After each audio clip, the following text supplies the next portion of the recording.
guys, it's Mari J. Welcome back to my YouTube channel. Today's video is going to be a soft glam get ready with me plus a life update. I just done my look but of everything because if y'all don't know, 2 months ago I did walk away from a life that I've known all my life. So let's just talk about it.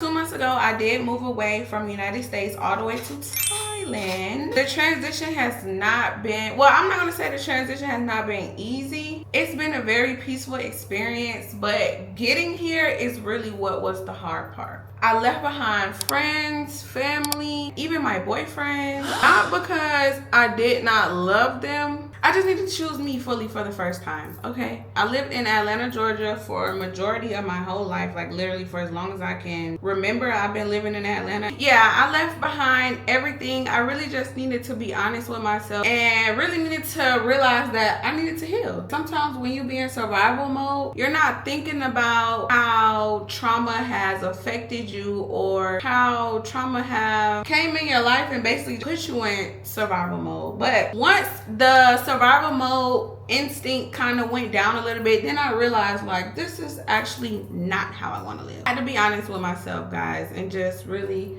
take the initiative to really get what I needed for myself so I could be my best self and so I can be happy as well. Staying in America, staying in Atlanta, staying in my hometown meant I was shrinking myself, and I felt like I have a lot of potential. I have other things that it's a whole world out there I can go explore, you know? Back in the States, everything really felt heavy to me about a year ago when my boyfriend was shot.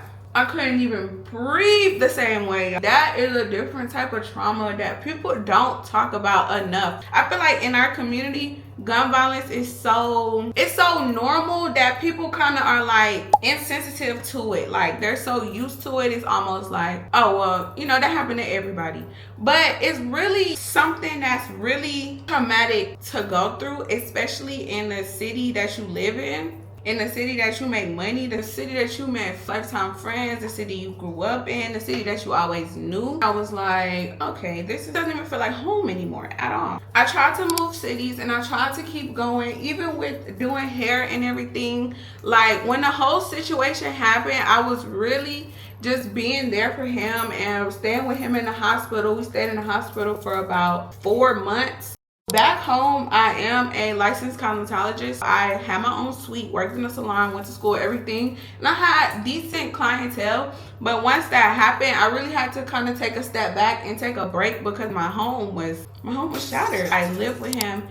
And then I had to end up moving out of my place and finding a new place to live. And even the one thing that I used to love doing, which is doing hair. Well, I'm not gonna say I used to love doing, I still love doing hair. But it didn't bring me a lot of joy anymore. I'm not gonna lie. I love to do hair, but it really stopped bringing me that joy, that peacefulness that I felt because, y'all, when I tell you I was going through it, like when you're going through it and you're still trying to keep going, especially in survival mode, and nobody really understands what's going on, it's kind of like you can't really talk to them. And people are coming with all of their different energies. They're coming to you with all these different problems, and whole time you're just trying to make it through the day. The beauty industry really changed a lot because not even just with what I was going through, but also the economy was also going down. So a lot of people were steering more towards learning how to do their own hair or, you know, just cutting back because stuff is so expensive. It really didn't feel like something I was enjoying anymore. It used to feel like an escape to me.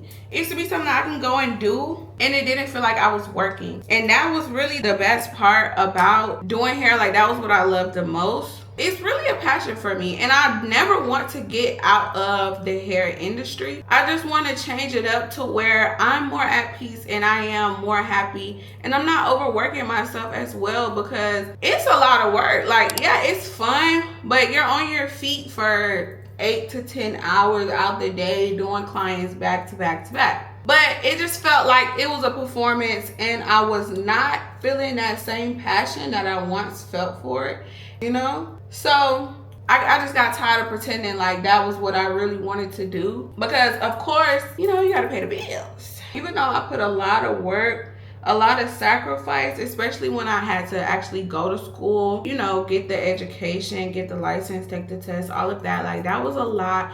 And that was not something that I regret doing.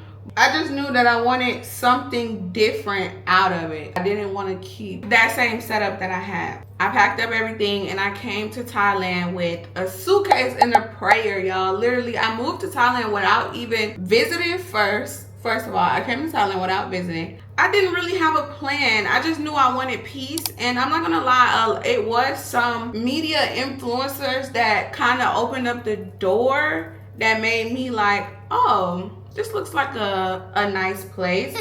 When the whole situation happened with my boyfriend and us having to just spend a lot of time in the hospital and just reflect about life in general, it really made me realize I didn't want to live there anymore. So I knew that I wanted to move somewhere, but I didn't know that I was going to be going across the globe to go live. But I just knew I wanted peace, and I can't lie, I found it here. The pace is so much more slower. The people are so much nicer. Thai people are so sweet. Like, you might think that Southern people are nice. Thai people, they have us beat with the Southern hospitality, okay? They make us look like we don't even uphold that reputation.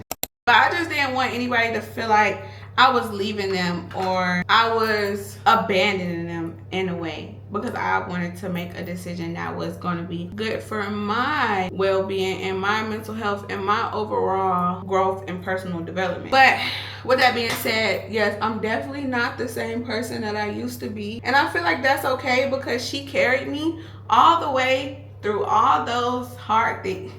She carried me through all those things that I went through back at home, which are things that normal people my age probably wouldn't even have went through. I'm really not trying to cry. I'm not going to cry on this camera. This is my era to rebrand, to really start over. Like, I lost everything back at home. Now I'm definitely more grounded. I'm more intentional with what I'm doing. If there's anybody out there wanting to make that move, just do it. A lot of you guys that's on my channel, y'all was here during my midnight ballerina era. Y'all really probably seen me grow and change into a whole different woman. I started being a midnight ballerina when I was 18 years old.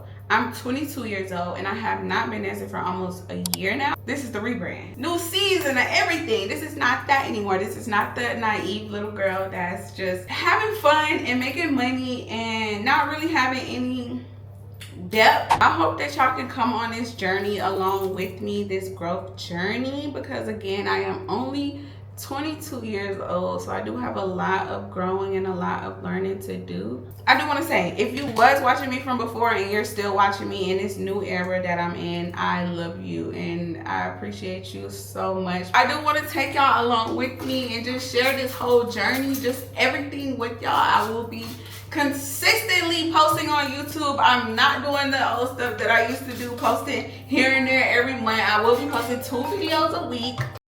A lot of people are probably wondering, well, since you're here, what do you do for work? Here in Thailand, which I will do an in-depth video about how to move to Thailand, visa situations, work situations, prices, flights, accommodations, all of that. But I do want to get back into my content bag, because y'all know I used to be monetized on YouTube. If you are a YouTuber, do not let them trick you out your spot, because they took my monetization away. So now I have to get back to 4K watch hours. Please help me get back to 4K watch hours so your girl can start getting paid again. Yes, I will be back in my content bag and also my raw hair business. I will be selling raw hair. This is the hair from my hair collection. This is 100% raw. That's curly. Thank y'all so much for coming along this journey with me. If you're new here, don't forget to like, comment, and subscribe. If you're not new here, hey girl, I missed you. Thank you guys so much for watching this video, and let me know in the comments, what are you ready to rebrand, or what are you ready to change? Because I know everybody is in a season of wanting something different. I will see y'all in my next video.